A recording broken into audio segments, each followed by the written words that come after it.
కూడి వచ్చిన మీ అందరికి కూడా యేసుక్రీస్తు నామములో వందనాలు.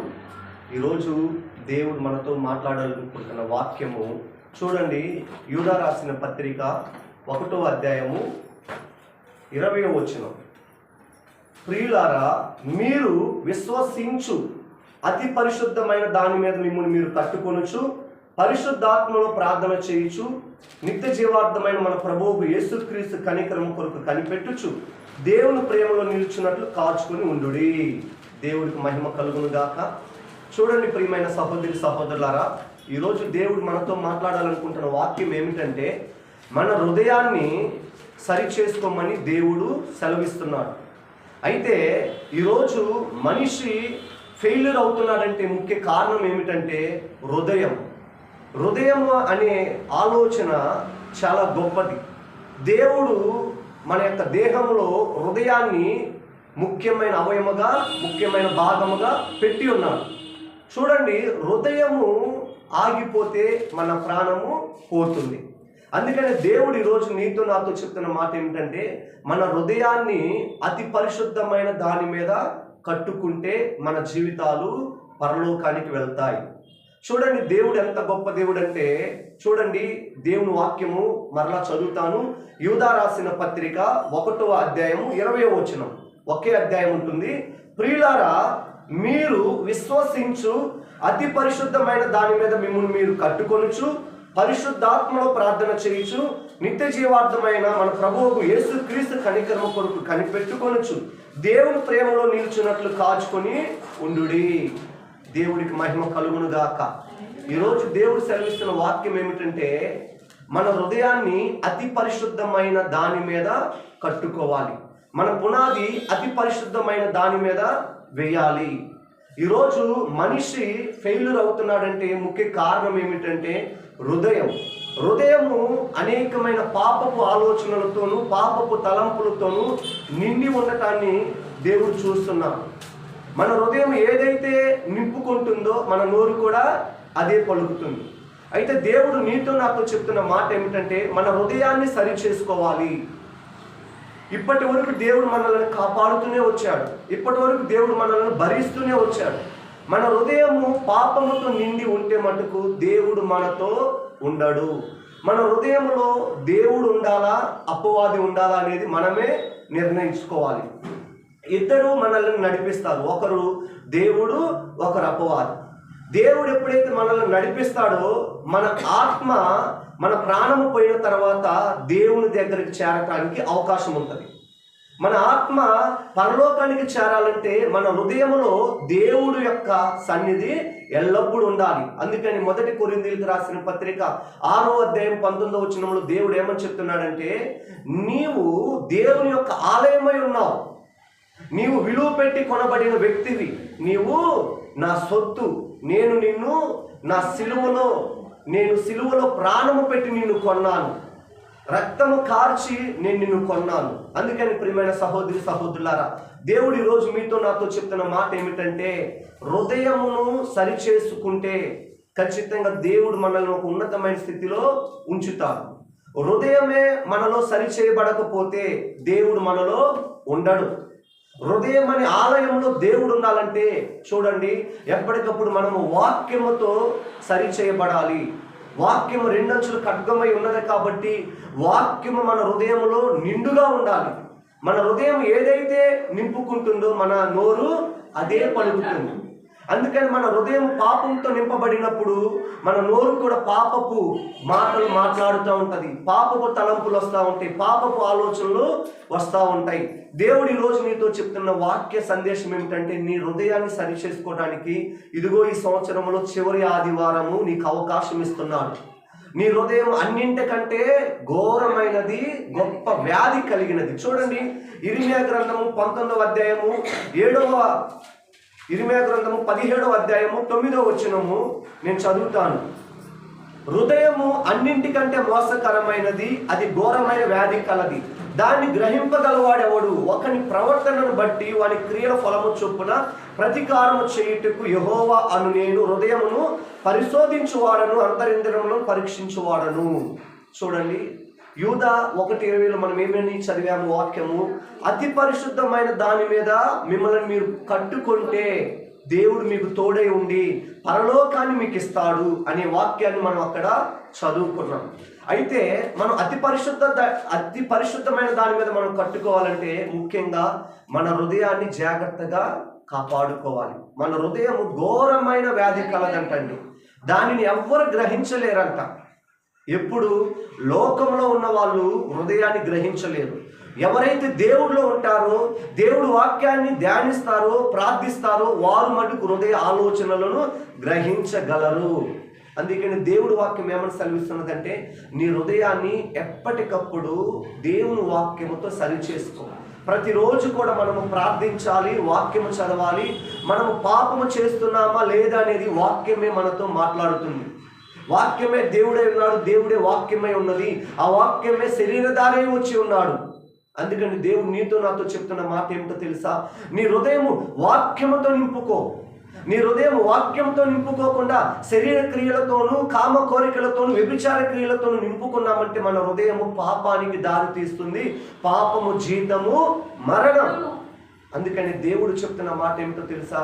చూడండి, నేను నీ కొరకు సిలువలో ప్రాణం పెట్టాను, నేను నీ కొరకు సిలువలో రక్తాన్ని చిందించాను.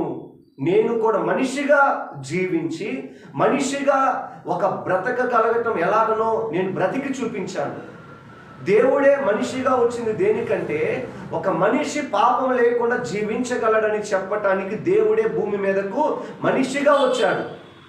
అందుకనే ఏప్రిల్కి రాసిన పత్రిక 12వ అధ్యాయంలో ఉంటుందో, ఆయన మనతో సహా అనుభవం గలవాడై పుట్టాడంట. ఆయన శరీరధారై వచ్చి ఉంటాడంటే ఖచ్చితంగా అపవాది తనను కూడా శోధించింది. దేవుడు ఈరోజు నాతో నీతో చెప్తున్న మాట ఏమిటంటే, నీ హృదయము దేవునికి ఇష్టంగా మారినప్పుడు దేవుడు నిన్ను గొప్ప స్థితిలో ఉంచుతాడు. ఈరోజు మనిషి ఫెయిల్యూర్ అవుతున్నాడంటే, ఈరోజు మనిషి విఫలమవుతున్నాడంటే హృదయాన్ని సరి చేసుకోకుండా అలాగనే జీవిస్తూ ఉన్నాడు. హృదయంలో పాపమని బండలు తీసివేసుకోకుండా మనము దేవుణ్ణి ఎంతగా ప్రార్థించినా దేవుడు మన ప్రార్థనను ఆలకించడు. హృదయంలో పాపమని బండ వాటిని పెకిలించవేయాలి. మనము ఎలాగంటే ప్రార్థన చేస్తూ. ఎలాగ ప్రార్థన చేయాలంట? పరిశుద్ధాత్మలో ప్రార్థన చేయాలి. యూదా 1:20 చదివాం కదా, పరిశుద్ధాత్మలో ప్రార్థన చేసినప్పుడు మన హృదయంలో ఉన్న పాపపు స్వభావం మొత్తం కూడా పరిశుద్ధాత్మ దేవుడు బయటికి నెట్టివేస్తాడు. అందుకని నీతో నాతో చెప్తున్నాడు, ప్రియమైన సహోదరి సహోదరులారా, మనము దేవునితో యుగయుగాలు గడపాలి. అది మర్చిపోవద్దు. మనం దేవునితో యుగయుగాలు గడపాలంటే మన హృదయాన్ని మనము భద్రపరుచుకోవాలి. హృదయం అంట పాపం అనే ఆలోచనలతో నిండిపోయి ఉన్నది. ఎక్కడ ఈ పాపం మొదలైనదంటే, అవ్వ ఆదాము దేవుని మాటకు లోబడకుండా ఆ యొక్క అపవాది మాటకు లోబడటాన్ని బట్టి పాపము మనిషి హృదయంలోకి ప్రవేశించింది. అయితే కడపటి ఆదామైన యేసుక్రీస్తు నీ హృదయాన్ని సరిచేయగలడు. ఇప్పటికైనా నీ హృదయాన్ని యేసుక్రీస్తుకు అప్పచెప్పితే, నీ పాపమును యేసుక్రీస్తుకు చెప్పితే ఆయన క్షమించుతాడు. నీ హృదయంలో ఉన్న పాపము యేసుక్రీస్తు తీసివేస్తాడు. నీ హృదయంలో ఉన్న పాపాన్ని యేసుక్రీస్తు మాత్రమే తీయగలడు. ఎందుకని ఆయన మాత్రమే పరిశుద్ధుడు. కాబట్టి ఈ లోకంలో ఎంతో మంది మహానుభావులని అనిపించుకున్నారు, ఎంతో మంది దేవుళ్ళు దేవతలను అనిపించుకున్నారు. కానీ మన పాపములను క్షమించగలిగేది యేసుక్రీస్తు ఒక్కడు మాత్రమే. ఇటు చూద్దాం, వస్తుంది అది. మన పాపములను క్షమించేది యేసుక్రీస్తు మాత్రమే. మన పాపములను క్షమించకపోతే మనకు పరలోకము లేదు. మన పాపములను క్షమించాలంటే ప్రియమైన సహోదరి సహోదరులారా, ఈ ఆదివారమే నీకు దేవుడు అవకాశం ఇస్తున్నాడు. ఎందుకంటే ఇప్పటి వరకు మనం బ్రతికి ఉన్నామంటే కేవలం దేవుని కృప మాత్రమే. దేవుడితో మనము యుగయుగాలు జీవించాలంట. ఒక్కరోజు కాదండి, యుగయుగాలు జీవించాలి. చూడండి, అదే యూదా రాసిన పత్రిక నేను చదువుతాను. అదే యూదా రాసిన పత్రిక 1వ అధ్యాయము 24వ వచనం. తొట్టిల్లకున్న మిమ్మును కాపాడుటకును, తన మహిమ ఎదుట ఆనందంతో మిమ్మును నిర్దోషులుగా నిలవ పెట్టుటకును శక్తిగల మన రక్షకుడైన అద్వితీయ దేవునికి మన ప్రభు అయిన యేసుక్రీస్తు ద్వారా మహిమయు మహత్యమును ఆధిపత్యమును అధికారమును యుగయుగములకు పూర్వమును ఇప్పుడును సర్వయుగములను కలుగును గాక ఆమేన్. అంతే. దేవుడు వాక్యం ఇంకొక మాట కూడా గలతీయులకు రాసిన పత్రిక 5వ అధ్యాయము, గలతీయులకు రాసిన పత్రిక 5వ అధ్యాయము చూడండి, మనము 1వ మాట మనం చదువుకుంటాము. గలతీయులకు రాసిన పత్రిక 5వ అధ్యాయము 1వ వచనం. ఈ స్వాతంత్ర్యం అనుగ్రహించి క్రీస్తు మనలను స్వతంత్రులుగా చేసి ఉన్నాడు, కాబట్టి మీరు స్థిరముగా నిలిచి మరల దాస్యము అను కాడి క్రింద చిక్కుకొనకొడి. గలతీయులకు రాసిన పత్రిక 5వ అధ్యాయము 1వ వచనం. దేవుడు ఏమని చెప్తున్నాడు? స్వాతంత్రాన్ని అనుగ్రహించాడు మనకి. ఏ స్వాతంత్రము? క్రీస్తు అనే స్వాతంత్ర్యము. ఎప్పుడైతే మన హృదయంలో ఉన్న పాపమును క్రీస్తుకు చెప్తామో ఆయన క్షమించుతాడు. ఆ యొక్క స్వాతంత్రం మన హృదయంలోకి వస్తుంది. అందుకని ప్రియమైన సహోదరులారా, ఈ మాటలు వింటున్న మీరు ఇంకా పాపములో ఉంటే, ఇంకా ఘోరమైన వ్యాధి అనే పాపములో ఉంటే దేవుడు మీతో సెలవిస్తున్నాడు, ఒక్కసారి యేసుక్రీస్తు వైపు చూడు, ఆయన నీకు స్వాతంత్రం ఇస్తాడు. అపవాది బంధకాల నుంచి విడుదల ఇస్తాడు. స్వాతంత్రం అంటే ఏమిటంటే చీకటి శక్తుల నుంచి మనము విడుదల పొందటమే. చీకటి శక్తుల నుంచి మనం ఎప్పుడైతే విడుదల పొందుతామో నిజంగా అప్పుడు మనకు నిజమైన స్వాతంత్రం వచ్చినట్టే. ఇక్కడ ప్రపంచంలో దేశాలకు స్వాతంత్రం చూస్తున్నాం, కానీ మనిషికి స్వాతంత్రం ఇచ్చేది యేసుక్రీస్తు మాత్రమే. దేశాలకు స్వాతంత్రం ఇచ్చేది యేసుక్రీస్తు మాత్రమే. అయితే ఇక్కడ మనిషికి స్వాతంత్రం లేకుండా దేశాలకు స్వాతంత్రం ఉన్న ఏమన్నా ప్రయోజనమా? ఏమీ ప్రయోజనం లేదు. అందుకని దేవుడు నీతో చెప్తున్న మాట ఏమిటో తెలుసా? నీకు స్వాతంత్రం ఇవ్వాలని దేవుడు ఆశపడుతున్నాడు. అపవాది అనే దాసత్యంలో నుంచి, అపవాది అనే కాడి క్రింద నుండి నువ్వు బయటికి రా. పాపం నుండి నువ్వు బయటికి రా, స్వాతంత్రము నీకు కలుగుతుంది. ఆ పాపము సంవత్సరాల తరబడి మన హృదయంలో పేరుకుపోయి ఉంటుంది కాబట్టి అది ఒక్కసారే వస్తుందా, అది కొన్ని సంవత్సరాలు పడుతుందా అంటే దేవుని యొక్క ఆత్మ తాకిడిని బట్టి ఉంటుంది. అది ఒక్కసారి జరగవచ్చు, క్రమంగా జరగవచ్చు. అది దేవుని యొక్క చిత్తము బట్టి ఉంటుంది. ఒకసారి పరిశుద్ధాత్మ దేవుడు కావాలని నేను ఆశపడ్డామనుకో, నువ్వు ఎంత ఆశపడతావో అంతగా దేవుడు నిన్ను తాకుతాడు. కాబట్టి ఆయన తాకినప్పుడు నీలో ఉన్న పాపము పెకిలించవేయబడుతున్నది. మనలో పాపం అంట సంవత్సరాల తరబడి అవి మొక్కల నుండి వృక్షాలుగా మారిపోయాయి. అందుకనే మొక్క ఉన్నప్పుడు మనము తీసివేయాలి. అది వృక్షమైనప్పుడు మనం తీసివేయటము చాలా కష్టం. అందుకని పాపము నీ హృదయంలో పేరుకుపోయి ఉన్నది కాబట్టి ఆ పాపాన్ని తీసివేయగల, ఆ పాపాన్ని క్షమించగలిగిన యేసుక్రీస్తు వైపు చూడు, నిన్ను ఆయన క్షమించుతాడు. ఇంకా ఏ అవకాశం లేదండి. అపవాది కాడి నుండి నిన్ను ఆయన విడిపిస్తాడు. నిజమైన విడుదల నీకు వస్తుంది. అందుకని జకర్యా గ్రంథం 9:12 కూడా దేవుడు వాక్యం ఏమని సెలవిస్తుందంటే, బంధకంలో ఉన్నవారులారా మీ కోటను మరలా ప్రవేశించండి, రెండంతలుగా మీకు మేలు చేస్తానని నేను మీకు తెలియచేస్తున్నాను. బంధకాలలో ఉన్న వారిని విడిపించగలిగేది యేసుక్రీస్తు మాత్రమేనండి. ఎందుకంటే ఆయన నిన్ను నన్ను కన్నాడు, ఈ భూమి మీద పుట్టించాడు. మనలను పోషిస్తుంది, ప్రేమిస్తుంది యేసుక్రీస్తు మాత్రమే. ఎందుకంటే మన బిడ్డలను మనం పోషిస్తామా, మన ఇంటి వారు పోషిస్తారా, మన పక్కింటి వాళ్ళు పోషిస్తారా? మనమే పోషించాలి. అందుకనే ఈ భూమి మీద ఉన్న ప్రతి వ్యక్తిని పోషిస్తుంది యేసుక్రీస్తు మాత్రమే. ఆయన దగ్గరకు వచ్చినా, ఆయన దగ్గరకు రాకపోయినా ఆయనే పోషిస్తున్నాడు. ఆయన పేరు నీతి సూర్యుడు. సూర్యుడు అనే ఆయన ఇదిగో ఇండియా మీద ఉదయించి అటు పాకిస్తాన్ మీద ఉదయించక మానడు. సూర్యుడు అనే ఆయన ఈ ప్రపంచంలో ఉన్న ప్రతి మనిషి మీద ఉదయిస్తాడు, ప్రతి జీవి మీద ఉదయిస్తాడు. అందుకని యేసుక్రీస్తుకి పేరు పెట్టారు నీతి సూర్యుడు. అందుకని యేసుక్రీస్తుకి కులం అంట కట్టకండి, యేసుక్రీస్తుకి ఒక దేశాన్ని అంట కట్టకండి, యేసుక్రీస్తుకి ఒక ప్రాంతాన్ని అంట కట్టకండి. యేసుక్రీస్తు అందరికీ ప్రభు. అపోస్తలుల కార్యాలు 10వ అధ్యాయము 36వ వచనం చెప్పినట్టు యేసుక్రీస్తు అందరికీ ప్రభు. ఒక ఇశ్రాయేలు దేశానికే కాదండి, ప్రపంచంలో ఉన్న ప్రతి మానవాళికి ఆయనే దేవుడు. అందుకని ఆయన మాత్రమే నీ కొరకు ప్రాణం పెట్టాడు. ఆయన మాత్రమే నీ కొరకు సిలువలో మరణాన్ని త్యాగం చేశాడు. ఆయన మాత్రమే నిన్ను నన్ను ప్రేమిస్తున్నాడు. చూడండి దేవుని యొక్క చరిత్ర చూడండి. యెహోవా దేవుని చరిత్ర కానీ, యేసుక్రీస్తు దేవుని చరిత్ర కానీ, పరిశుద్ధాత్మ దేవుని చరిత్ర కానీ ఎవరైనా పాపాన్ని మీరు కనుగొనగలరా? పాపాన్ని కనుగొనలేరు. వారు పరిశుద్ధుడైన దేవుడు మాత్రం. ఎవరంట? యేసుక్రీస్తు పరిశుద్ధుడు. అందుకని యేసుక్రీస్తు మనిషిగా పుట్టినప్పుడు ఒక సవాలు విసిరాడు. ప్రపంచం ఉన్న మానవ జనాలారా, నాలో పాపం ఉన్నదని ఎవరైనా స్థాపించండి. ఎవరైనా స్థాపించండి. లేదు, నాలో పాపం లేదు. నేను దైవత్వము కలిగిన దేవుని కుమారుడిని. అందుకని దేవుడు నీతో నాతో చెప్తున్నది ఏమిటంటే, చూడండి, బైబిల్ మాత్రమే హృదయం గురించి చెప్పిందండి. ఈ లోకంలో ఎన్నో గ్రంథాలు ఉన్నాయి, ఏ గ్రంథం కూడా హృదయం గురించి చెప్పలా. బైబిల్ మాత్రమే హృదయం అనే ఆ యొక్క ఆలోచన గురించి తెలియచేసింది. ఎందుకంటే ఆయనే కదా నిజం. ఈ మనిషిని ఎవరు కాపాడగలరు? ఆయనే కదా. బైబిల్ మాత్రమే హృదయం గురించి చెప్పి, హృదయం అనే పాపము, హృదయంలో ఉన్న పాపాన్ని క్షమించగలిగింది యేసుక్రీస్తు మాత్రమే అని తెలియచెప్పింది. అందుకని బైబిల్ని మనం ఎందుకు అంతగా నమ్ముతున్నామంటే, అది దేవుని చేత రాయించబడిన గ్రంథము. ఈ యొక్క ప్రపంచంలో అత్యధికంగా అమ్ముడుపోతున్నది, అత్యధికంగా ప్రింట్ అవుతున్న పుస్తకం ఏమైనా ఉన్నదంటే బైబిల్ మాత్రమే. అందుకని దేవుని ప్రియమైన సహోదరి సహోదరులారా, దేవుడు మీతో చెప్తున్న మాట, ఈ 2025 సంవత్సరం జనవరి నుంచి ఇప్పటి వరకు మనం కాపాడబడ్డామంటే, మనం ఎన్ని తప్పులు చేసినా, మనం ఎన్ని పాపాలు చేసినా కాపాడబడ్డామంటే దేవుడు నిన్ను నన్ను ఎంతగానో ప్రేమిస్తున్నాడు. అందుకని ఈ చివరి ఆదివారంలో దేవుడు నీతో చెప్తున్న మాట ఏమిటో తెలుసా? హృదయాన్ని సరి చేసుకో, హృదయంలో నాకు స్థానం ఇవ్వు, హృదయం అనే ఆలయంలో నేను ఉండాలి. దేవుడు మనల్ని ఎలాగించాడంటే ఒక ఆలయముగా ఎంచాడండి. ఒక ఆలయముగా ఎంచాడు.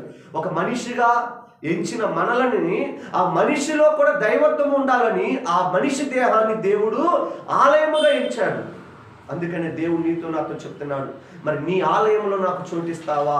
నీ ఆలయంలో నాకు స్థానం ఇస్తావా? నీ ఆలయంలో నాకు స్తుతి ఆరాధన జరిగిస్తావా? నీ ఆలయంలో నాకు పాటలు పాడతావా? నీ ఆలయంలో నా వాక్యాన్ని ధ్యానిస్తావా అని దేవుడు నీతో చెప్తున్నాడు. నీ ఆలయంలో దేవుడికి స్థానం ఇవ్వాలి. నీ ఆలయంలో అపవాదికి స్థానం ఇచ్చావా, ఖచ్చితంగా దేవుడు నిన్ను విడిచిపెడతాడు. అందుకనే చూడండి, దేవుడు మనతో చెప్తున్న మాట, శరీరాశ, నేత్రాశ, జీవపడంబము ఇవి లోకానికి సంబంధించినవి. చూడండి, 1 యోహాను, దేవుడు వాక్యం నేను చెప్తాను. 1 యోహాను 1వ యోహాను 2వ అధ్యాయము 16వ వచనం ఒకరు చదవండి. సరే, నేను చదువుతాను, చూడండి. 1 యోహాను 2వ అధ్యాయం 16వ వచనము చూడండి.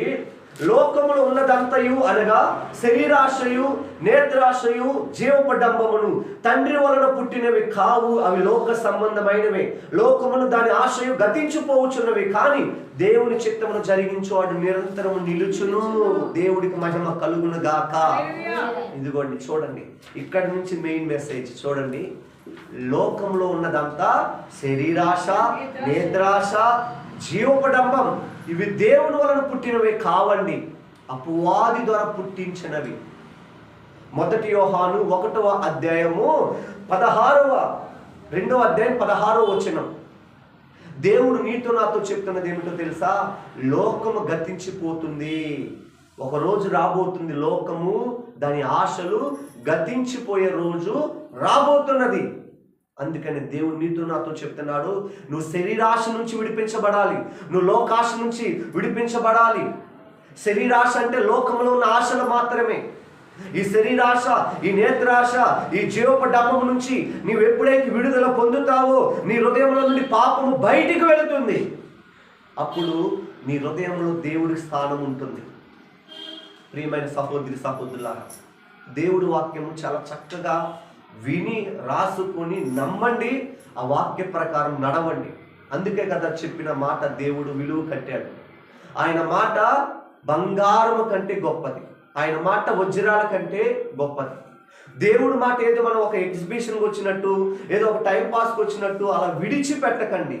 వచ్చినప్పుడు దేవుడి మాట మనం ఖచ్చితంగా మనము హృదయంలో భద్రపరచుకోవాలి.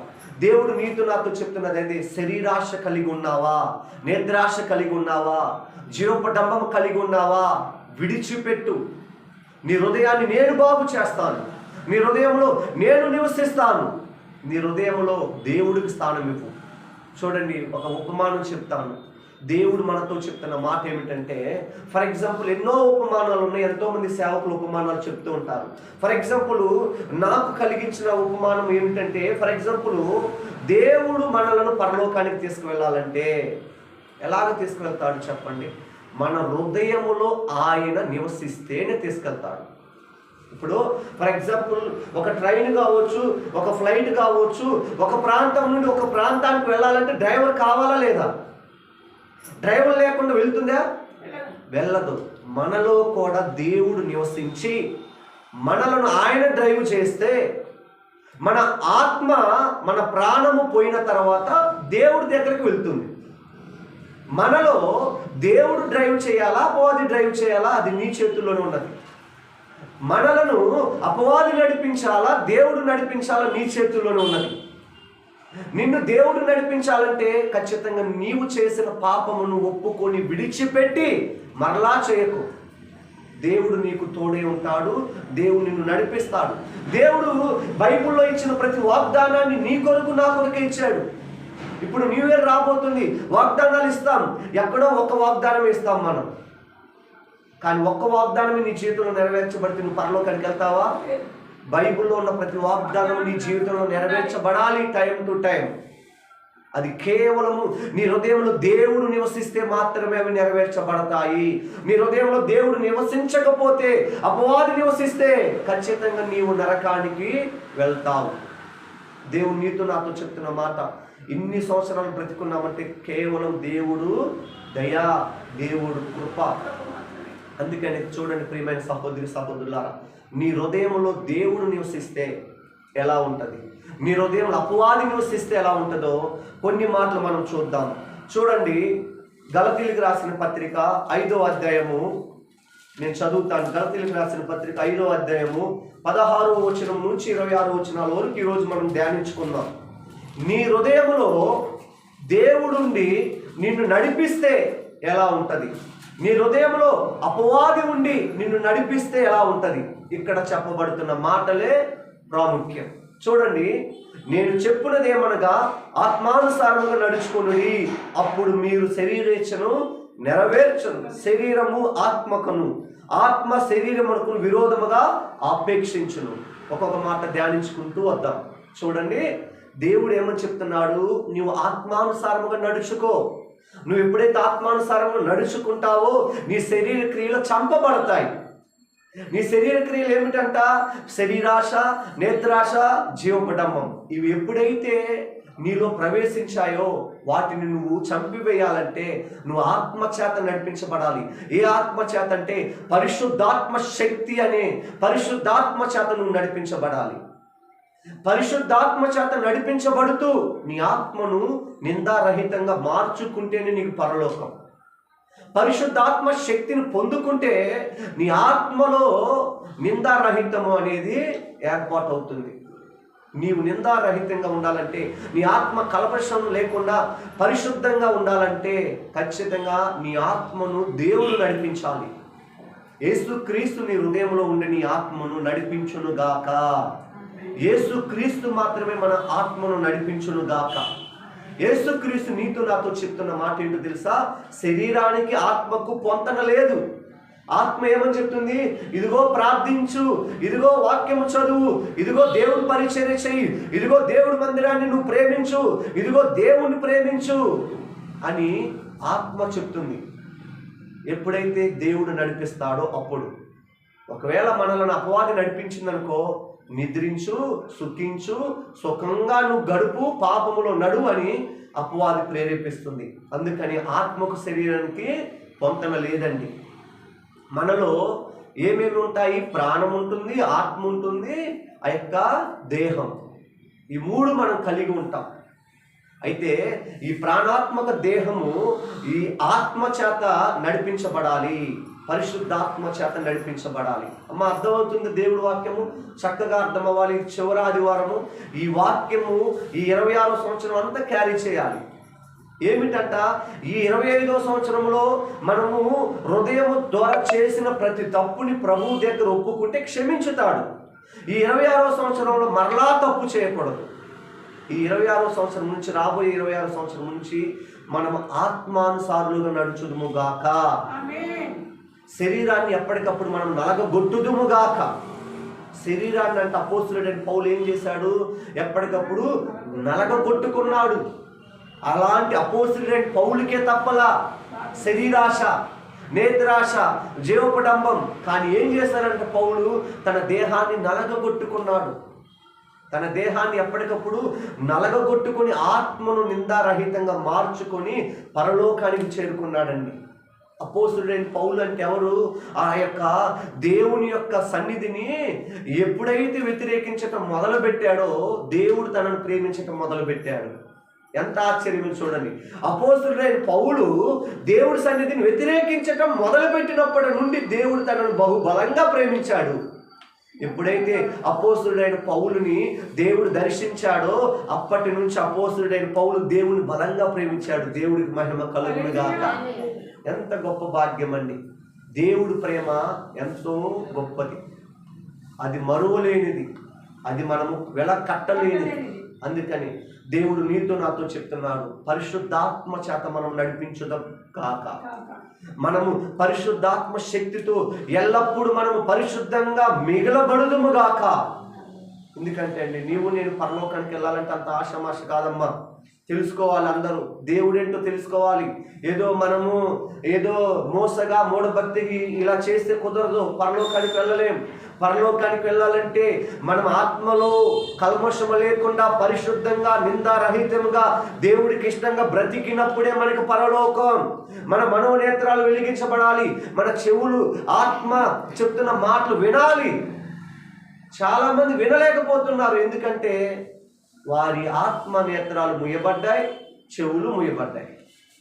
ఆత్మతో చెప్తున్న మాట చెవి గలవాడు వినుడుగాక. ఎక్కడ చెవిస్తున్నాడు? చెవి ఇవ్వట్లా. దేవుడు చెప్తున్న మాట అర్థమవుతుందమ్మా? అర్థమవుతుంది. మీ అందరు కూడా దేవుడు చెప్తున్న మాట ఏమిటంటే, ఆయన చెప్పే మాట యథార్థమైనది. ఆయన చెప్పే మాట ఎలాంటి కఠినస్తులను కూడా మాంసపు ముద్దలుగా మార్చగలదు. దేవుడు వాక్యం ఏం చేస్తుందంట? కఠినమై ఉన్న బండరాంటి హృదయాన్ని మాంసపు హృదయముగా మార్చగలదు. దేవుడు నీతో నాతో చెప్తున్న మాట అదే. మనం యథార్థంగా ఉన్నప్పుడే దేవుడు మనల్ని ప్రేమిస్తాడు. అందుకని చూడండి, ఆత్మకు శరీరానికి ఎక్కడ అంట పోలిక లేదు, ఎక్కడా కూడా పోలిక లేదు, వ్యతిరేకమైనది. ఇవి ఒకదానికొకటి వ్యతిరేకంగా ఉన్నవి కనుక మీరేమి చేయ నిశ్చయింతులు వాటిని చేయకుందురు. ఎప్పుడైతే మనం ఆత్మ చేత నడిపించబడతామో శరీరం చెప్పింది చేయమండి, దేవుడు వాక్యం చెప్పింది చేస్తావు. నువ్వు ఎప్పుడైతే పరిశుద్ధ ఆత్మ చేత నడిపించబడతావో యేసుక్రీస్తు భూమి మీద ఉన్నప్పుడు చెప్పిన మాటలను బట్టి నువ్వు నడుస్తావు. ఒక్కటే ఒక ఉదాహరణ, నువ్వు ఆత్మ చేత నడిపించబడుతున్నావా, నువ్వు పాపంలో నిలబడవు. నువ్వు ఆత్మ చేత పరిశుద్ధాత్మ శక్తి చేత నడిపించబడకుండా ఇంకా నువ్వు పాపంలో ఉన్నావంటే నీకు పరలోకం లేదు. మరి పరలోకం కావాలంటే అంత ఈజీయా? పరలోకం కావాలంటే లేకపోతే డబ్బులు పెడితే వస్తుందా? పరలోకం కావాలంటే ఏదో పేరు ప్రఖ్యాతలు కలిగితే వస్తుందా? పరలోకం కావాలంటే ఏదో ఆస్తులు అంతస్తులు అందచందాలు ఉంటే వస్తుందా? పరలోకం కావాలంటే నువ్వు పరిశుద్ధాత్మ శక్తి చేత నడిపించబడాలి. నీ ఆత్మ నిందారహితముగా ఉండాలి. నువ్వు దేవుడికి ఇష్టంగా బ్రతకాలి. విశ్వాసములో ఎదుగుతూ ఉండాలి. విశ్వాసం లేనివాడు దేవుడికి ఇష్టడు కాదు. చాలా మంది ఈరోజు పాపంలోకి ఎందుకు వెళ్తున్నారంటే, యేసుక్రీస్తు నమ్ముతున్నారు, నాకేం జరగట్లేదని మరలా పాపంలోకి వెళ్తున్నారు. ఎందుకు వాళ్ళు ఫెయిల్ అవుతున్నారంటే విశ్వాసంలో నిలబడట్లేదు కాబట్టి. అందుకని దేవుడు నీతో నాతో చెప్తున్నాడు, విశ్వసించిన వాడు కలవరపడడు. నీ విశ్వాసం గొప్పదై ఉండాలా. నువ్వు విశ్వాసం లేకుండా ప్రార్థన చేస్తే ఏ ఉపయోగం లేదు. నువ్వు విశ్వాసం లేకుండా దేవుని వెంబడిస్తే ఏ ఉపయోగం లేదు. నీకు కార్యాలు జరగట్లేదని నువ్వు ఫీల్ అవుతున్నావా? విశ్వాసం లేదు. నువ్వు అప్పుడు దేవుణ్ణి ఏం చేస్తున్నావు? అబద్ధికుడుగా చేస్తున్నావు. దేవుడు నీతో నాతో చెప్తున్న మాట ఏమిటంటే, విశ్వాసం కలిగి ఉండు, పరిశుద్ధంగా బ్రతుకు, పరిశుద్ధాత్మ చేత నడిపించబడటానికి నువ్వు దేవుడికి అవకాశం ఇవ్వు. ఎప్పుడైతే నువ్వు మరణిస్తావు నీ ఆత్మ పరలోకానికి వెళ్తుంది, లేకపోతే కష్టం. చూడండి 18వ వచనం, మీరు ఆత్మ చేత నడిపింపబడిన ఎడల ధర్మశాస్త్రంకు లోనైన వారు కారు. శరీర కార్యములు ఏమై ఉన్నాయో చూడండి. మనల్ని అపవాది నడిపిస్తే ఏ కార్యాలను మనం కలిగి ఉంటామో స్పష్టంగా తెలియజేయబడిందండి. చూడండి, శరీర కార్యములు స్పష్టమై ఉన్నవి. అవేవనగా జారత్వము, ఏమిటంట? జారత్వము, అపవిత్రత, కామకత్వము, విగ్రహారాధన, వ్యభిచారము, అభిచారము, ద్వేషములు, కలహము, మత్సరములు, క్రోధములు, కక్షలు, భేదములు, చూడండి, విమతములు, అసూయలు, మత్తతలు, అల్లరితో కూడిన ఆటపాటలు మొదలైనవి.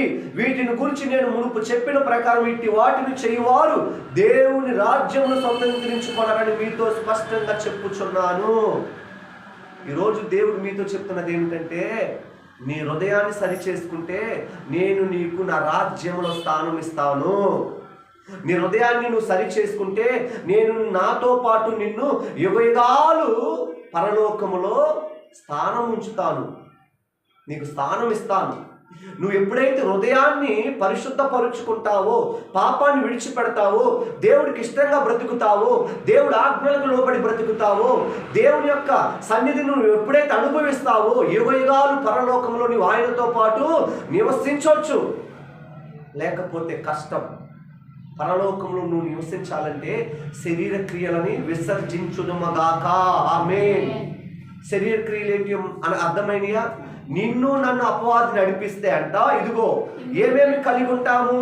జారత్వము. జారత్వం అంటే ఏమిటంటే, వివాహం కాకముందే ఆ స్త్రీ పురుషులు కలిసి పాపము చేయటమే జారత్వం.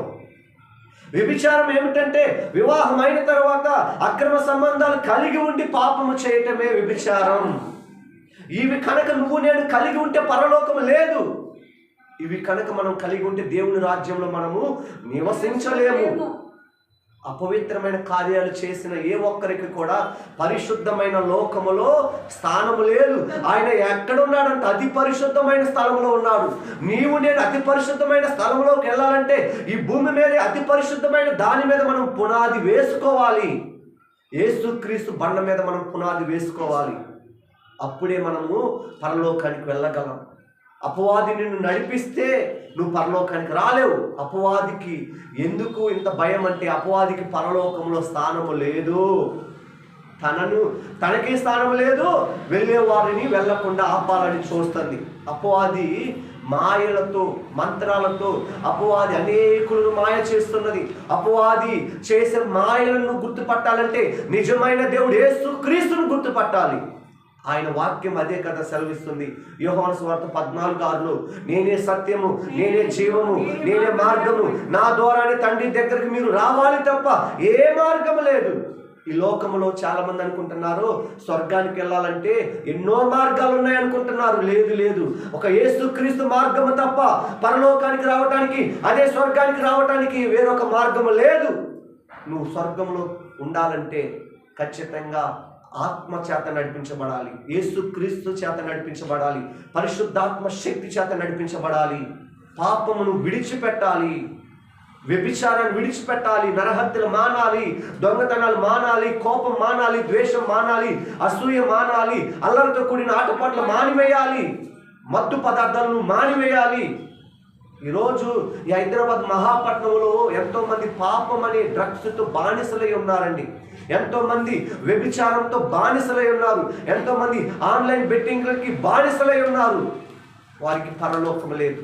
అయితే వారే కనుక ఈ మాటలు వింటుంటే దేవుడు మీకు అవకాశం ఇస్తున్నాడు. ప్రియమైన సహోదరి సహోదరా, దాంట్లో పురుషుడు లేదు, స్త్రీ లేదు, ఎవరైనా పాపంలోనే ఉంటున్నారు. అందుకని దేవుడు ఈరోజు నీతో చెప్తున్నాడు, ఆ పాపం నుంచి నువ్వు బయటికి రావాలంటే నన్ను ఆశ్రయించు. ఆ పాపం నుంచి బయటికి రావాలంటే నాకు ప్రార్థన చెయ్యి. ఆ పాపం నుంచి బయటికి రావాలంటే నీ హృదయంలో నాకు స్థానం ఇవ్వు. అప్పుడు నీ హృదయాన్ని నేను నడిపిస్తా. అప్పుడు నీ హృదయంలో పరిశుద్ధాత్మ దేవుడు నివసిస్తాడు. అప్పుడు నిన్ను ఆయన నడిపించి దేశం యొక్క ఉన్నత స్థలాలలో నిన్ను ఉంచుతాడు. దేవుడికి మహిమ కలుగును గాక. ఎంత గొప్ప దేవుడు అండి. మన బిడ్డలు ఉన్నతమైన స్థితిలో ఉండాలనుకుంటామా లేదా? అలాంటి దేవుడు అండి. అందుకని యెషయా గ్రంథం 49:15లో వాక్యం ఏమని సెలవిస్తుందంటే, స్త్రీ తన చంటి బిడ్డలను మరుచున వారైనా మరుచుదురు కానీ నేను నిన్ను మరువను, చూడుమన అరచేతులలో నిన్ను చెక్కుకొని ఉన్నాను.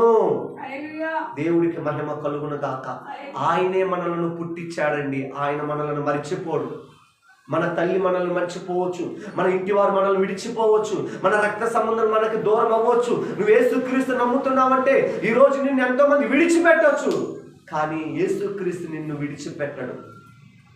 అందరూ విడిచిపెట్టిన యేసుక్రీస్తు నీతో నివసిస్తాడు, భూమి మీదను పరలోకములో. నీ చుట్టూ ఎవరున్నారు? దేవదూతలు ఉన్నారు. 91వ కీర్తనలో దేవుడు వాక్యం అదే సెలవిస్తుంది, నీ ప్రక్కన 1000 మంది పడినను, నీ కుడి ప్రక్కన 10,000 మంది కూలినను అపాయం నీ వద్దకు రాదు. ఎవరు 1000 మంది పడిపోయింది? ఎవరు? పాపము చేసిన వారు. ఎవరు 10,000 మంది? పాపము చేసిన వారు. నీతిమంతులు పడిపోరు. నీతిమంతులు దేవుని చేత నడిపించబడతారు కాబట్టి పడిపోవటానికి అవకాశం లేదు. అపవాది ఎన్ని ప్రయత్నాలు చేసినా తిరిగి మరలా ఆయన లేపగలడు. నీతిమంతుడు 7 మార్లు పడినను తిరిగి లేస్తాడు. కావాలని పడిపోడండి. అపవాది కుయుక్తులకి అవి మనకి తెలియదు కదా, అనుకోకుండా పాపంలో పడిపోతున్నప్పుడు దేవుడు చెయ్యిస్తాడండి. చూడండి, ఒక సాక్ష్యం చెప్తాను. సాధు సుందర్ సింగ్ అని సేవకుడిని దేవుడు ఎంతగా కాపాడాడో చూడండి. ఆయన సేవ చేస్తున్న మొదటి రోజుల్లో, అంటే దేవుణ్ణి ఇంకా తెలుసుకొని ముందు రోజుల్లో ఏం జరిగిందంటే గొప్ప కార్యం దేవుడు చేశాడు. ఎందుకంటే ఆయన ఎక్కడ నాకు శాంతి సమాధానం దొరుకుతుందని అనేక ప్రాంతాలు వెతికాడండి, అనేక ఆలయాలు తిరిగాడండి, అనేకమైన దేవుళ్ళు దేవతలను ఆరాధించాడు. కానీ శాంతి సమాధానం లేదు. కానీ నాకు నిజమైన దేవుడు ఎవరో తెలియాలని అలాగ తనలో అనుకుంటా ఉన్నాడు. ఒకరోజు తన గదిలో వెలుగు ఉదయించింది. ఇదిగో వెతుకుతున్న నిజమైన దేవుడు నేనే, ఇదిగో ఈ రోజు నుంచి నువ్వు నన్ను ప్రకటించు, వెళ్ళు అని ఆయనతో మాట్లాడాడు దేవుడు. అప్పటి నుంచి ఆ సిక్కు మతస్థుడైన సాధు సుందర్ సింగ్ గారు తన ప్రాంతంలో ఉన్న ప్రతి ఒక్కరికి సువార్త ప్రకటిస్తూనే ఉన్నాడు. అయితే అనుకోకుండా ఆ ఊరి ప్రజలు ఏం చేశారంటే తనని కొట్టి చంపాలని ప్రయత్నం చేసి ఒక పాడుబడిపోయిన బావిలో పడవేశారు. అక్కడ ఎలుకలు, పాములు, అనేకమైన చీకటికి సంబంధించిన అక్కడ అనేకమైన ఉన్నాయి. చీకటితో నింపబడిన బావి. ఆ రాత్రి అంతా అయ్యా అని మూలుగుతా ఉన్నాడంట. అనుకోకుండా ఒక హస్తము ఆయనకు చెయ్యివిచ్చి బయటికి లాగిందంట. దేవుడికి మహిమ కలుగునుగాక. ఆ బావిలో నుంచి రాకుండా వారు అనేకమైన అడ్డు పెట్టారండి. ఒక గది ఒక ఏం చేశారు, ఆ డోర్స్ లాగా ఉంటాయి కదా, డోర్ వేసేశారు. ఆ బావిలోంచి తీయటానికి ఎవరికి అవకాశం లేకుండా చేశారు. కానీ దేవుడే తానే స్వయంగా వచ్చి తనని బావిలోంచి తీశాడు. తర్వాత రోజు అదే ప్రాంతంలో సువార్త చేస్తుంటే, అయ్యా మేము నిన్ను ఇంతగా కొట్టి రక్తం కారేటట్టు కొట్టి నిన్ను బావిలో బంధించాము, నువ్వు ఎలా వచ్చావంటే అక్కడ వారికి చెప్పాడంట సాక్ష్యం. ఆ ఊరు మొత్తం రక్షించబడ్డారు. దేవుడికి మహిమ కలుగునుగాక. క్లాప్స్ కొడతారు. ఎంత గొప్ప దేవుడు అండి, ఎంత గొప్ప దేవుడు. సాధు సుందర్ సింగ్ అని ఆయన ఎలా చనిపోయాడు కూడా ఈ రోజు కూడా తెలియదు. ఆయన కాళ్ళకి పాదాలకి రక్తం కారుతున్నప్పటికీ సరే సువార్త ఆపకుండా అలాగే హిమాలయ పర్వతాలకు వెళ్తూ ఆయన అట్లానే వెళ్ళిపోయాడండి. ఎక్కడ మరణించాడో ఎక్కడ ఉన్నాడో కూడా ఈ రోజు కూడా తెలియదు. అంత గొప్పగా వాడుకున్నాడు దేవుడు. ఎవరైనా ఒక అన్య మతస్థుడు, ఎవరైనా ఒక భారతీయుడు, ఎవరైనా ఒక సిక్కు మతస్థుడు, కానీ యేసుక్రీస్తు అందరికి ప్రభు అనే మాట ఆయన ద్వారా నెరవేర్చాడు. అనేకులకు సాక్షిగా జీవించి వెళ్ళిపోయాడు. ఆయన ఎలాగ మరణించాడో కూడా తెలియదు. నిజంగా చాలా మంది అనుకుంటారు హానోకు దేవుడితో ఎలా నడిచాడో ఆయన కూడా అలాగ దేవుడితో నడిచి ఆయనను కూడా దేవుడు అలా తీసుకెళ్ళాడని అనుకుంటున్నారు. ఆ సాక్ష్యం ఏంటంటే నాకు ఎంత సంతోషమో. హల్లెలూయా. ఎంత గొప్ప దేవుడు అండి. పెంట కుప్పల మీద ఉన్న వారిని బయటికి లాగా కలిగినది యేసుక్రీస్తు మాత్రమే. ఎందుకంటే ఆయన పరిశుద్ధుడు కాబట్టి పాపములో ఉన్న వారిని విడిపించగలడు.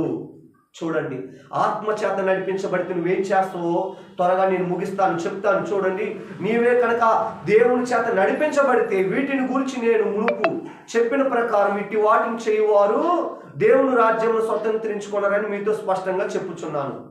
అపవాది చేత మనం నడిపించబడితే మనకి దేవుని రాజ్యంలో స్థానము లేదు.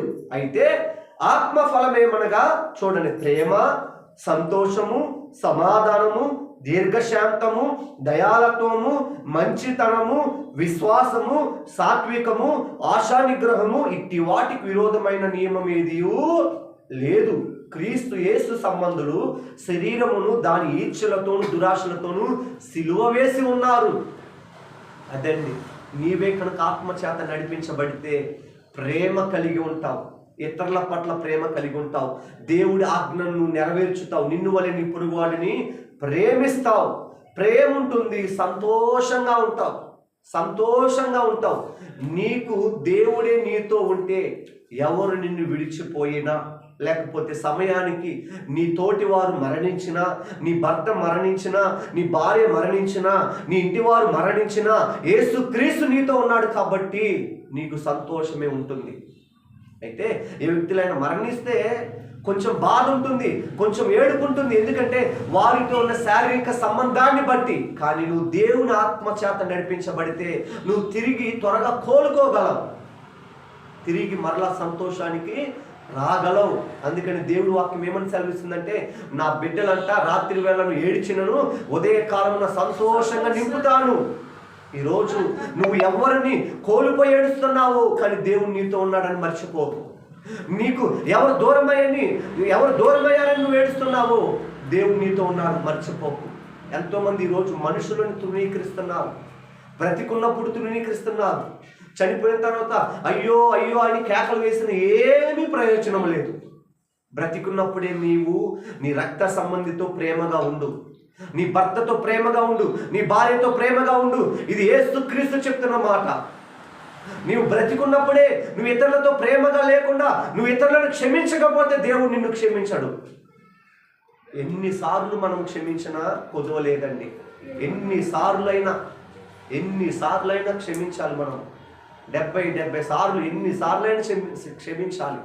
ఎందుకంటే ఎంత పాపము చేస్తే మనల్ని దేవుడు క్షమించాడండి, ఎంత పాపంలో ఉంటే మనల్ని దేవుడు బయటకు లాగాడండి. మరి నువ్వెందుకు క్షమించలేకపోతున్నావు ఇతరుని? యేసుక్రీస్తు నీ కొరకు శిలువలో మరణించాడే, ఆ మరణించేటప్పుడు చెప్పిన మొట్టమొదటి మాట కూడా అదే కదా, తండ్రి వీరేం చేయుచున్నారు, వీరు ఎరుగురు కనుక వీరిని క్షమించమని అడిగాడు. నువ్వు దేవుని ఆత్మచేత నడిపించబడుతున్న వ్యక్తివైతే నువ్వు ఇతరులను క్షమించుతావు. క్షమించలేకపోతున్నావా? ఇంకా నువ్వు అపవాది చేతుల్లోనే ఉన్నావు. క్షమించలేని గుణము కేవలం అపవాదికే ఉంటుంది. క్షమించలేని గుణము అపవాది చేత నడిపించబడుతున్న వారికే ఉంటుంది. ప్రియమైన సహోదరి సహోదరులారా, దేవుడు నీతో చెప్తున్నాను, క్షమించే గుణం మనకి వచ్చును గాక. ఎంతలా అంటే యేసుక్రీస్తు ఒక ఉపమానం చెప్పాడు. ఓషియా వ్యభిచార స్త్రీని పెళ్లి చేసుకున్నాడు, అలాగనే దేవుడు మనల్ని కూడా పెళ్లి చేసుకోబోతున్నాడు. ఆ ఇశ్రాయేలు ప్రజల ప్లేస్లో మనల్ని ఉంచాడు. అదిగో ఓషియా ఎలాగైతే వ్యభిచార స్త్రీని పెళ్లి చేసుకొని నన్ను ఇష్టపెట్టాడో, మహిమపరిచాడో, ఇదిగో నేను కూడా నిన్ను వివాహం చేసుకుంటాను. ఎంతో పాపంలో ఉన్న మనలని సరి చేసుకొని దేవుడు వివాహం చేసుకుంటాడు. ఓషియా ద్వారా దేవుడు మనతో చెప్పిన మాట అదే. మీరు ఎంత పాపంలో ఉన్నారో నేను మీకు తెలియచెప్పడానికి ఇది ఉపమానం. ఓషియా ఎలాగైతే వ్యభిచార స్త్రీని పెళ్లి చేసుకున్నాడో మిమ్మల్ని కూడా నేను వివాహం చేసుకుంటాను. అయితే మీరు పాపములో నుంచి విడిపించబడాలి. ఓషియా పెళ్లి చేసుకున్న దేనికి? పాపము చేసింది, కానీ ఇక చేయకూడదని. జరిగిపోయింది, ఇక మరలా పాపం చేయకుండా ఉంటే చాలు, ఏమతో నేను సంసారం చేస్తానని దేవుడి దగ్గర ఒప్పుకున్నాడు. ఈరోజు దేవుడు కూడా నీతో నాతో చెప్తున్నది అదే. ఏమిటంటే ఇప్పటి వరకు చేసిన పాపము చాలు, ఈ రోజుకు ఇప్పటి వరకు నువ్వు చేసిన పాపము చాలు, ఇకనైనా దేవుడికి ఇష్టంగా బ్రతుకు.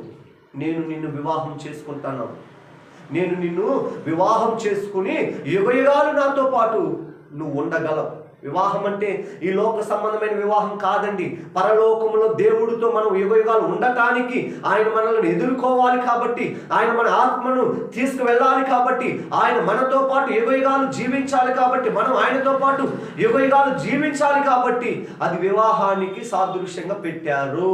చాలా మంది అంటారు, ఇలాంటి మాటలు విని మతోన్మాదులు, దేవుడు వాక్యం తెలియని వాళ్ళు ఏమంటారు తెలుసా? యేసుక్రీస్తు నిన్ను వివాహం చేసుకుంటాడా అని అర్థం లేకుండా మాట్లాడతారు. వాక్యం 2 రకాలుగా అర్థం చేసుకోవచ్చు, అక్షరానుసారంగా, ఆత్మీయంగా, ఆత్మానుసారంగా. అందుకని ఆత్మానుసారంగా అర్థం చేసుకున్న వాళ్ళే క్రైస్తవులండి. వాక్యం మనం ఎలా చదవాలి? ఆత్మానుసారంగానే చదవాలి. వాక్యానుసారంగా మనము ఆత్మానుసారంగా బ్రతికినప్పుడే మనము దేవుడితో యుగయుగాలు జీవించగలం. అందుకని ప్రియమైన సహోదరి సహోదరులారా, త్వరగానే నేను ముగిస్తున్నాను. మరి నువ్వు ఆత్మచేత నడిపించబడుతున్నావా, లేకపోతే ఇంకా పాపంలోనే ఉన్నావా? నువ్వు దేవునితో యుగయుగాలు గడవాలంటే దేవుడు నీతో పిలుస్తున్నాడు, దేవుడు నిన్ను పిలుస్తున్నాడు. చూడండి, ప్రకటన గ్రంథం 3వ అధ్యాయము 21వ వచనంలో దేవుడు నీతో మాట్లాడుతున్న మాట ఏమిటో చూడండి. ఇదిగో ప్రకటన గ్రంథం 3వ అధ్యాయము 20వ వచనం, ఇదిగో నేను తలుపు వద్ద నిల్చుండి తట్టుచున్నాను, ఎవడైనా నా స్వరము విని తలుపు తీసిన ఎడల నేను అతని యొద్దకు వచ్చి అతనితో నేను నాతో కూడా అతడును భోజనము చేయుదుము.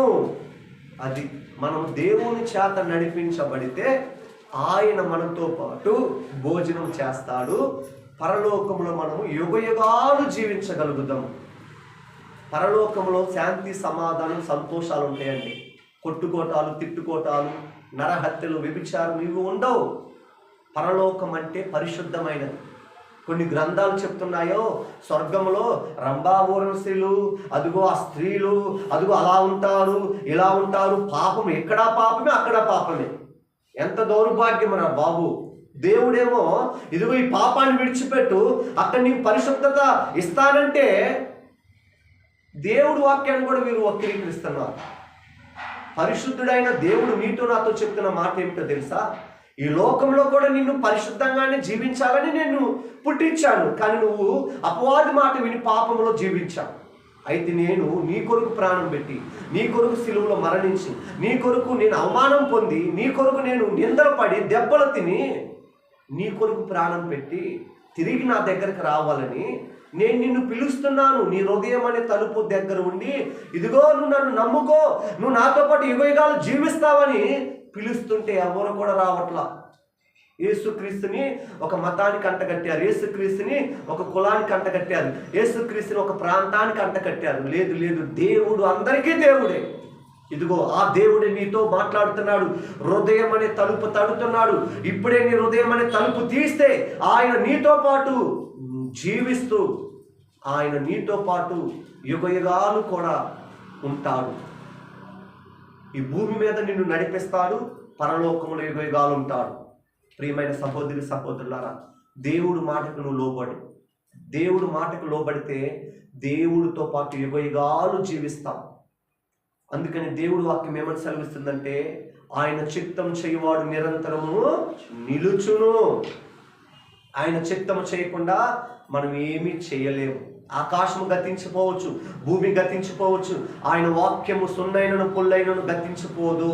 దేవుడు ప్రియమైన సహోదరి సహోదరులారా, ఇదిగో ఈ వాక్యం వింటున్న నా బిడ్డలారా, దేవుడు మీతో చెప్తున్న మాట ఏమిటో తెలుసా? హృదయం అనే తలుపుని మీరు తెరవండి. క్రీస్తు మీ హృదయం అనే తలుపు దగ్గర తడుతూ ఉన్నాడు. ఎప్పుడైతే మీరు హృదయం అనే తలుపు తెరుస్తారో దేవుడు మీతో పాటు ఉంటాడు.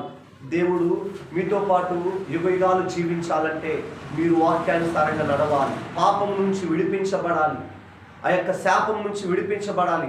ఎప్పుడైతే మనం పాపం నుంచి విడిపించబడాలో అప్పుడు మనము దేవుడి దగ్గర ఏం చేయాలంటే మొరపెట్టుకోవాలి. ఎప్పుడైతే మనం పాపంలో ఉన్నామో దేవుడి దగ్గరకు వస్తే ఆ పాపం నుంచి మనము విడిపించబడతాం. అందుకని చివరిగా ఒక్క నిమిషంలో నేను ముగిస్తాను. దేవుడు ఈరోజు నీతో చెప్తున్న మాట ఏమిటంటే, నీ హృదయాన్ని సరిచేసుకో, నీవు అతి పరిశుద్ధమైన దాని మీద నీ పునాది వేసుకో, ఈ పాపాన్ని విడిచిపెట్టు. శరీరాశ, నేత్రాశ, జీవపడంబాన్ని నువ్వు విడిచిపెట్టు. అవి దేవునికి సంబంధించినవి కావు, అపవాదికి సంబంధించినవి. ఆ శరీరాశ, నేత్రాశ, జీవపడంబం నీవు కలిగి ఉంటే నీ ద్వారా అపవాది అనేకమైన అపవిత్ర క్రియలు చేపిస్తుంది. అదేమిటంటే జారత్వము, వ్యభిచారము, దొంగతనము, నరహత్య, మత్సరము, అల్లరితో కూడిన ఆటపాటలు, అనేకమైన గొప్ప గొప్ప పాపము చేపిస్తుంది. అందుకని దేవుడు నీతో చెప్తున్నది ఏమిటో తెలుసా? నువ్వు అతి పరిశుద్ధమైన దాని మీద కట్టుకుంటే నువ్వు నాతో పాటు యుగయుగాలు జీవించగలవు. మరణించిన తర్వాత పరలోకం ఉందని మర్చిపోకు. దేవుడు లేడని చెప్పేవారు బుద్ధిహీనులని దేవుడు వాక్యము కీర్తన గ్రంథం 53వ అధ్యాయం 1వ వచనంలో సెలవిస్తుంది. దేవుడు లేడని చెప్పేవారు బుద్ధిహీనులు. దేవుడు ఉన్నాడు, చూస్తున్నాడు, మనతో పాటు మనలను నడిపిస్తున్నాడు. అందుకని దేవుడు నీతో చెప్తున్న మాట ఏమిటంటే, సమీపించరాని తేజస్సులో నీవు వెళ్ళాలి అంటే స్వర్గంలో, పరలోకంలోకి నువ్వు వెళ్ళాలంటే నువ్వు అతి పరిశుద్ధమైన దాని మీద నీవు కట్టుకో. నువ్వు అతి పరిశుద్ధమైన దాని మీద కట్టుకోవాలంటే నువ్వు ఆత్మచేత నడిపించబడాలి. నువ్వు ఆత్మచేత నడిపించబడినప్పుడు నీ శరీర క్రియలు చంపబడతాయి. అందుకని దేవుడు వాక్యం సెలవిస్తుంది. గలతీయులకు రాసిన పత్రిక 5వ అధ్యాయం 16 నుంచి 26 వచనాల్లో మనము ఈరోజు మాట్లాడుకున్నాం. నువ్వు ఆత్మచేత నడిపించబడితే ప్రేమ, సంతోషము, దయాలత్వము, సంతోషము, సమాధానము, దీర్ఘశాంతము, అనేకమైన దేవుని కార్యాలు నువ్వు కలిగి ఉంటావు. అలాగూ కాకుండా అదిగో అపవాది చేత నువ్వు నడిపించబడితే నువ్వు వ్యభిచారంలో ఉంటావు, పాపంలో ఉంటావు, నరహత్య చేస్తావు, దొంగతనాలు చేస్తావు, బూతులు మాట్లాడతావు, దేవుడు లేడంటావు, దేవుడికి వ్యతిరేకంగా మాట్లాడతావు, యేసుక్రీస్తు లేడంటావు. లేదు లేదు, యేసుక్రీస్తు ఉన్నాడు. ఆయన నిన్న ఉన్నాడు, ఈరోజు ఉన్నాడు, రేపు ఉంటాడు. ఆయన నిన్న నేడు నిరంతరము ఏకరీతిగా గొప్పగా మాట్లాడే దేవుడు, పనిచేసే దేవుడు. అందుకని ప్రియమైన సహోదరి సహోదరులారా, మిమ్మల్ని దేవుడు మీతో చెప్తున్న మాట ఏమిటంటే, మీరు కూడా ఆయనతో పాటు 20 యుగాలు జీవించాలంటే అతి పరిశుద్ధమైన దానిలో మీరు ఉండాలి. ఎవరు సమీపించలేని తేజస్సులో ఉండేది ఎవరంటే యేసుక్రీస్తు మాత్రమే. ఆయనను మనం పరలోకంలో చూడాలంటే ఇక్కడ మనము దేవుడికి ఇష్టంగా బ్రతకాలి. ఈ మాటలు దేవుడు దీవించును గాక. ఆమేన్. అందరం కూడా ప్రార్థన చేసుకుందాం. అందరం కూడా